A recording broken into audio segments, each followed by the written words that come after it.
Já, ég ætla að segja ykkur í stuttumáli bara svona aðeins frá verkefninu. Þið þekkið þetta náttúrulega, þið hafa verið að taka þátt í þessu, en svona til gamans bara svona aðeins að renna yfir þetta. Markmið þessa verkefnis umhverfisvitafólk það þetta sem stendur þarna. Það að ungt fólk hafi vettvang til þess að hafa áhrif og kynna sér umhverfismálin og miðla þeim svo áfram til almennings. Það svona þetta megin markmið verkefnisins og þetta verkefni undir hatti grænfánans og þetta alþjóðlegt verkefni líka, en Landvernd hýsir þetta verkefni sem sagt ásamt grænfána skólaverkefninu sem að margir þekkja líka. Þannig að það þessi fallegi fáni hérna. Og það mjög einfalt að taka þátt í þessu verkefni. Það bara að hafa samband við okkur, skrá skólan og það þá yfirleitt kennarar sem að sýna þessu áhuga. Og við mætum í skólan, við höfum reynda líka tekið fjarfundi út af þetta allir, duglega við það. Og við reynum að kveikja einhvern neista, ræðum umhverfismálin og kennarar eru þarna líka í mjög stóru hlutverki því að við komum bara í þetta eina skiptið og svo bara það kennararnir sem að halda áfram með þetta og leiðbeina nemendum.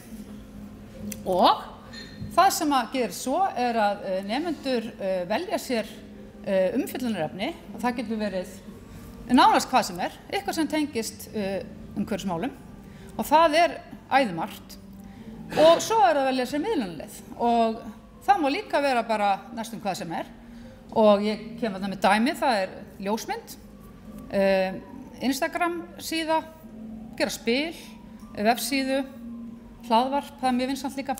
Þannig að, en það eru margir aðrir möguleikar. Þannig að þetta svona verkefnið í notkun og síðan svona þessi rúsína í pylsuendanum þar sem að þeir nemendur sem að líst svo á mega senda verkefni í keppnina sem við höldum að vori.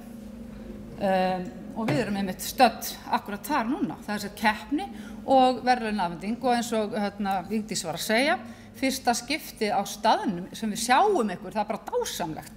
Það búið að vera einhverja verðlaunafhendingar tvö síðustu ár. Þannig að þetta náttúrulega rosalega skemmtilegt að fá að vera hérna núna. Þannig að það þetta, senda verkefni í keppnina og við erum búin að vera rosalega heppin og fengið alveg svakalega flott verkefni og við hugsum alltaf að þetta getur aldrei orðið betra, þetta getur ekki orðið betra en svo bara kemur alltaf eitthvað alveg frábært sko. Þannig að þið eruð ótrúlega skapandi og það, eins og ég segi, það bara alltaf eitthvað nýtt og flott og eitthvað nýr vinkill á umhverfismálin sem kemur ár hvert.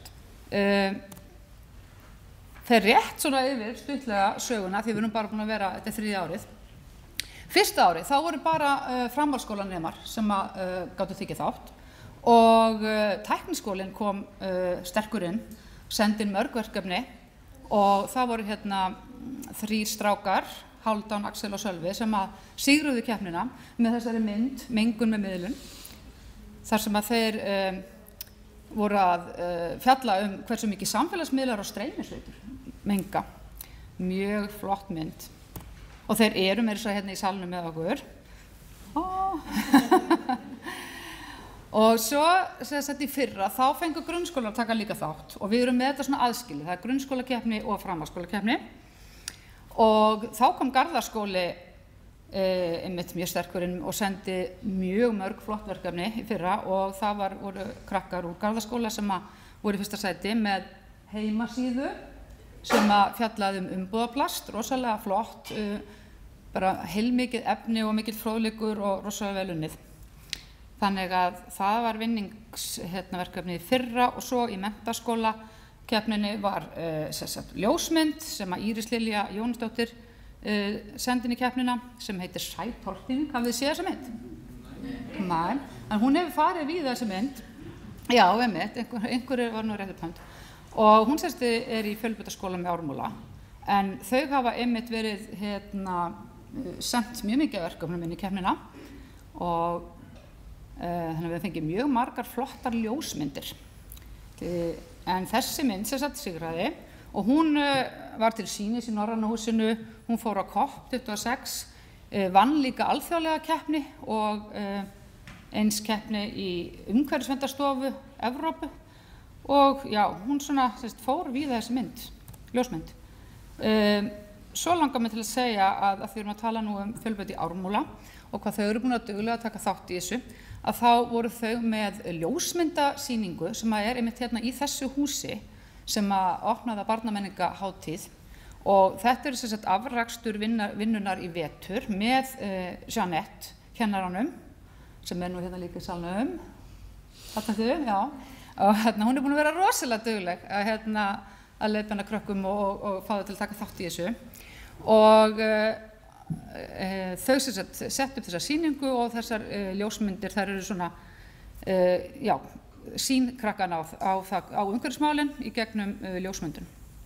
Þannig að það er mjög flott og svo bara langar mig til að sýna ykkur, þetta er svona dæmi bara, það sem er svo skemmtilegt við þetta, það er svona möguleiki að ná verkefni svona þess út fyrir skólan. Það er svolítið spennandi, þetta eru raunveruleg verkefni. Og þetta er bara svona dæmi fjölmiðlaumfjöllun sem að vinningsverkefni fengu og þau fóru líka einhver viðtöl, voru þið ekki einhver viðtölum strákar? Já, þið voru bara átnið svolítið selum. Hæ? Já, við fórum í útvarpið og svona. Já, akkurat. Var ekki svolítið gaman? Já. Já, og að lokum, bara þakka ykkur kærlega fyrir að taka þátt í þessu og við erum alltaf óbærslega glaðar og spenntar á vorin að fá verkefni frá okkur og rosalega gaman að skoða þetta og auðvitað náttúrulega eru bara 3 vinningssæti í grunnskólum og 3 í framhaldsskólum en verkefnin hinn voru líka alveg rosalega flott. Þetta var erfitt val hjá dómnefndinni, það var ekkert auðvelt hlutverk. Þannig að við þökkum ykkur kærlega fyrir þátttökuna og auðvitað spennt að fá fleiri skóla með okkur. Við viljum endilega fá fleiri. Þannig að, já, þá er ég bara búin.